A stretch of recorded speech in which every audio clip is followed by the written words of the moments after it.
ओम नमः शिवाय।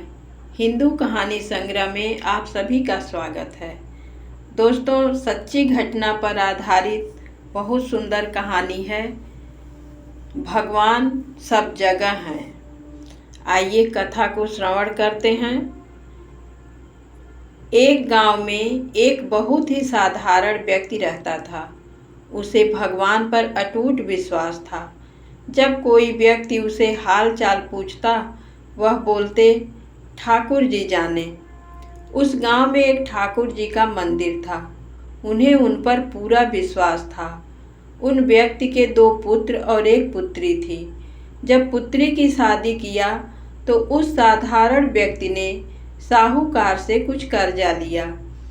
कुछ समय बाद दोनों पुत्र ने पिता को बोला, ये लो पैसा और साहूकार को देकर कर्ज से मुक्त हो जाओ। उस व्यक्ति ने जाकर साहूकार से कहा, ये लीजिए साहूकार जी, आपका मूलधन और ब्याज, और मुझे अपने कर्ज से मुक्त कर दीजिए। साहूकार ने एक पेज पर लिख दिया कि आपका पूरा कर्जा ब्याज सहित प्राप्त हुआ, आप कर्जा से मुक्त हैं। साहूकार ने उस व्यक्ति से पूछा, इस पर क्या लिखा हुआ है? उस व्यक्ति ने कहा, मैं तो अनपढ़ हूँ, जो लिखा है वह ठाकुर जी जाने। साहूकार समझ गया कि व्यक्ति बहुत सीधा है। उनके मन में लोभ आ गया। साहूकार ने उस व्यक्ति को कहा, अंदर जाकर 1 गिलास पानी लेकर आओ। इसी बीच में साहूकार ने उस पर्ची को हटाकर एक पर्ची लिख दिया कि अभी मेरा कर्जा बाकी है। अंदर से व्यक्ति आया और पर्ची लेकर चला गया। कुछ दिन बाद साहूकार पैसा मांगने पहुंच गया।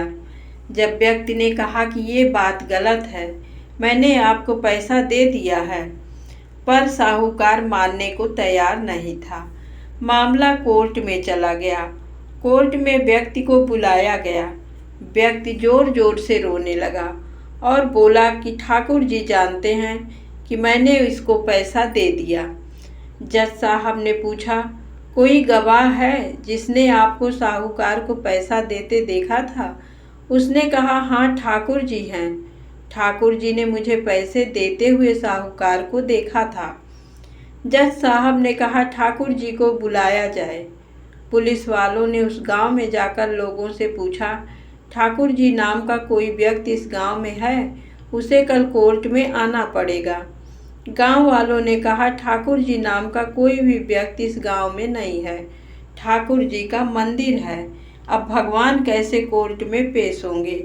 अगले दिन अदालत की कार्रवाई शुरू हुई। जज साहब के बगल में खड़ा व्यक्ति जोर से बोला, ठाकुर जी हाजिर हों, ठाकुर जी हाजिर हों।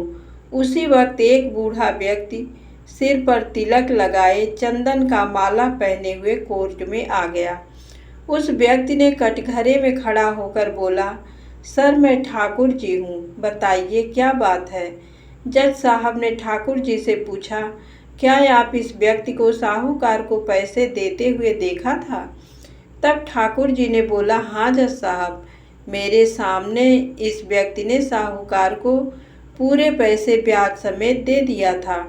आप साहूकार को यहाँ पर रोकिए और किसी व्यक्ति को साहूकार के घर भेजिए। साहूकार के घर में अलमारी नंबर 3 में एक फाइल है।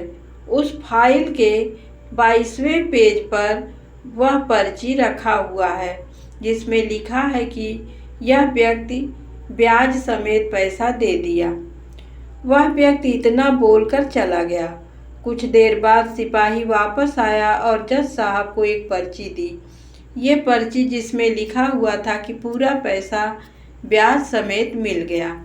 जज साहब ने कहा, ठाकुर जी कहाँ गए? उनको बुलाओ। ठाकुर जी दिखाई नहीं दिए। अगले दिन जज साहब उस व्यक्ति के गांव गए। पूरे गांव में खोजा। सभी व्यक्ति ने कहा कि वह वृद्ध आदमी इस गांव का नहीं था। जज साहब समझ गए वह वास्तव में ठाकुर जी यानी भगवान ही थे। जज साहब उसी वक्त अपने पद से इस्तीफा दे दिया। जज साहब भारत के सभी मंदिरों में घूम घूमकर उनके दरबार पर मिट्टी को अपने सिर में लगाते थे। किसी मंदिर में बैठते नहीं। जज साहब कहते थे, हमने भगवान को अदालत में बुलाकर खड़ा किया था, फिर मैं किसी मंदिर में कैसे बैठ सकता हूँ। इस तरह जज साहब काफ़ी बदल गए। ये कहानी सच्ची घटना है। यदि आपको भगवान पर विश्वास है तो वह ज़रूर आपको बुरे वक्त में काम आएंगे।